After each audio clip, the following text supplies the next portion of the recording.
Alright, let's go. So I'm Vincent, and I chose water polo as my passion project. And yeah, so the next slide is my video. It's the top one.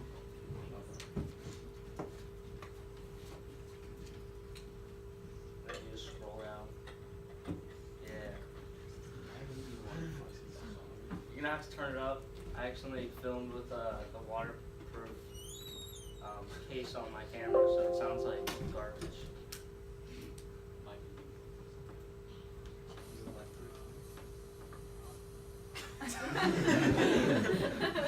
No sound.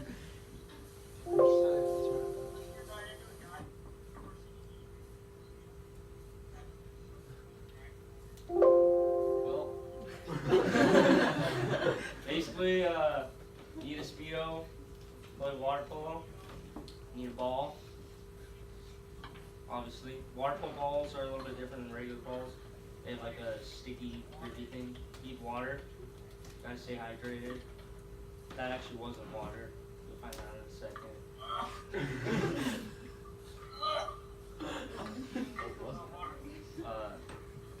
Old coffee that was in my cup. You need a towel to dry off when you get out of the pool to play water polo. This pool is pretty cold.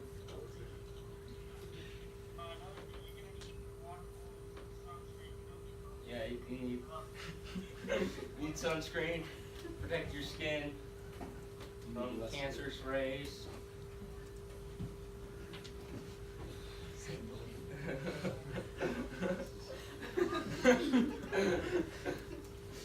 Then you got you usually put the spray on your body and then you take the rubbing stuff on your face because it's a little thicker. So yeah, now we're gonna get in the pool. It took me a little while because I had to build up some confidence.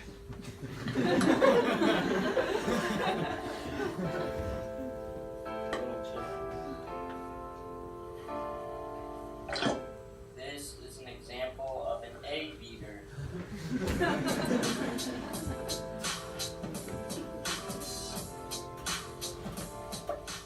In water polo, a combination of heads-up freestyle and regular freestyle are used. In both of these videos, they are utilized separately. Some quarantine in order is new. I wish I didn't have to rhyme every time I sang. I was told when I get older all my friends would shrink, but now I'm insecure and I care what people think. This is a regular pass. What you think? Both of these are examples of That's skip going to shot. foul. Wish we could turn back time to the good old days when the moon was saying us to stop, but now wish to stop.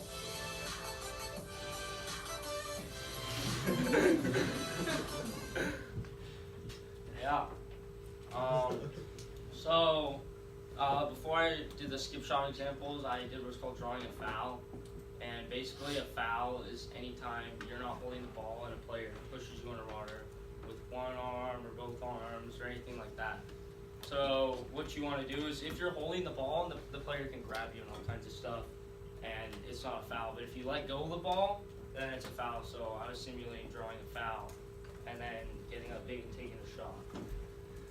So yeah, and then a skip shot is a kind of shot that happens in water polo because the ball, obviously you can skip across the water.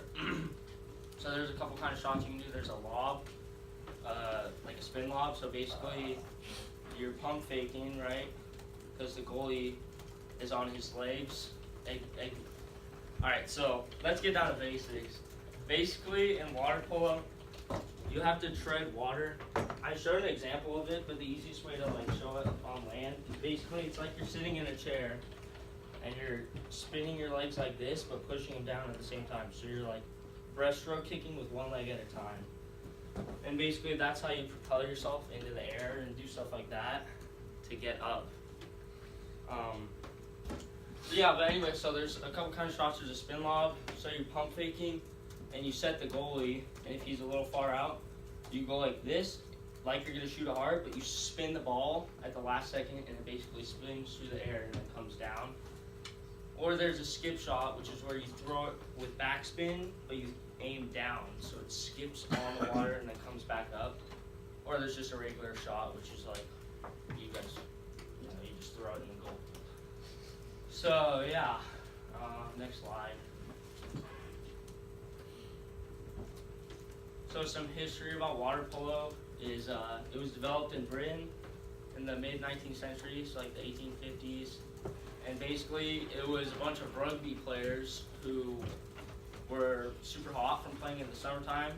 So they decided to develop a game of rugby that was played in the water with goals, and that's how they played water polo.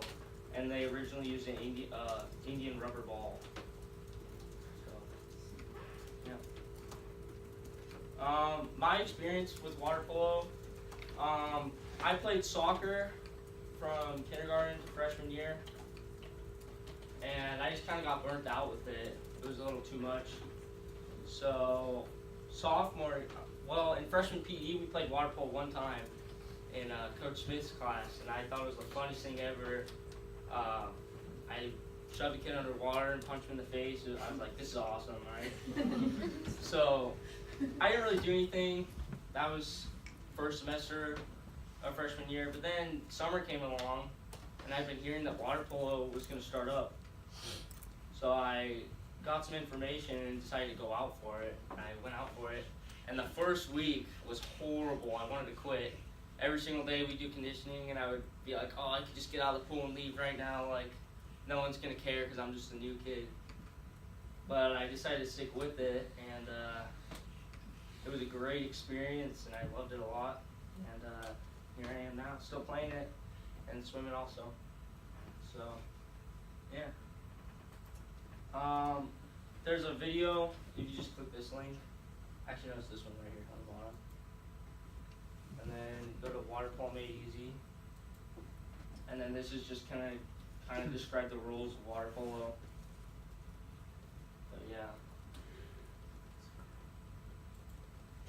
Nin explains the rules of water polo.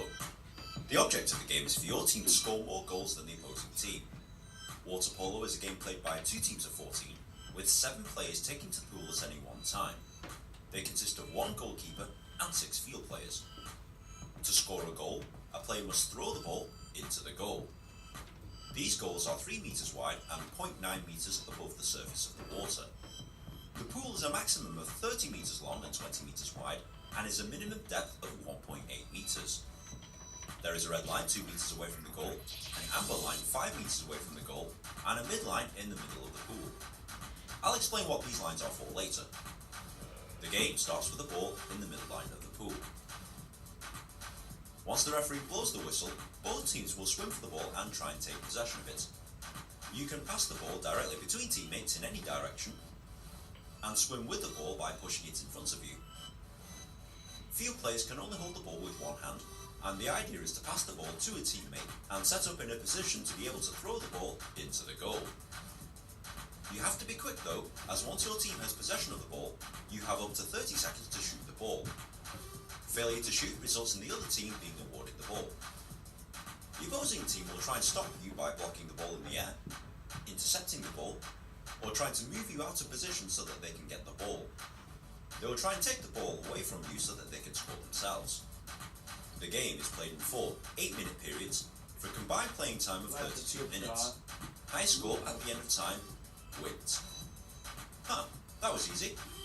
Well, water polo is an easy sport to understand, but there's a few other things you'll need to understand before playing or going to a game. For example, ordinary foul. Ordinary fouls include the following, and result in the ball being awarded to the other team. The clock does not stop during ordinary fouls, and the offending team must allow the other team to play the ball. The other team must play the ball within 3 seconds, otherwise they will lose possession to the other team. Major foul. Major fouls, also known as exclusions or kickouts, are more severe than ordinary fouls, and include the following. The offending player is excluded for 20 seconds and cannot participate in play during this time. If the same player racks up 3 major fouls, they are ejected from the game.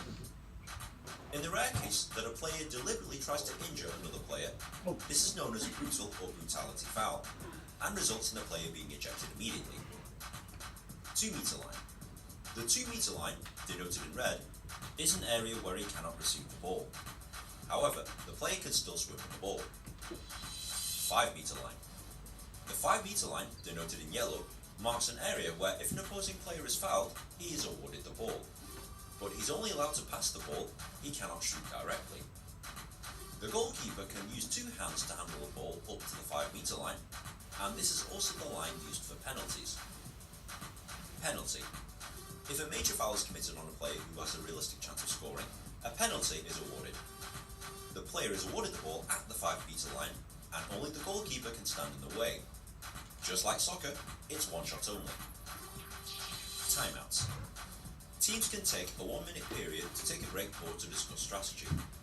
This is called a timeout, and teams are allowed 1 timeout per period. Substitution. A team is allowed to have 7 substitutes on the bench. This consists of 1 substitute goalkeeper and 6 substitute field players. If you found this video at all helpful, please like, comment, share and subscribe. It takes me ages to make one of these things, and good karma is very... Yeah, so, and then one more video I wanted to show. Just go to this one down here, and then scroll up Yeah. over here on the far right. This is 2 years ago when we won. Well, we won section this year, but this is a video that I made. And it's just kind of big. And it just kind of shows more of like what the high school volleyball team looks like.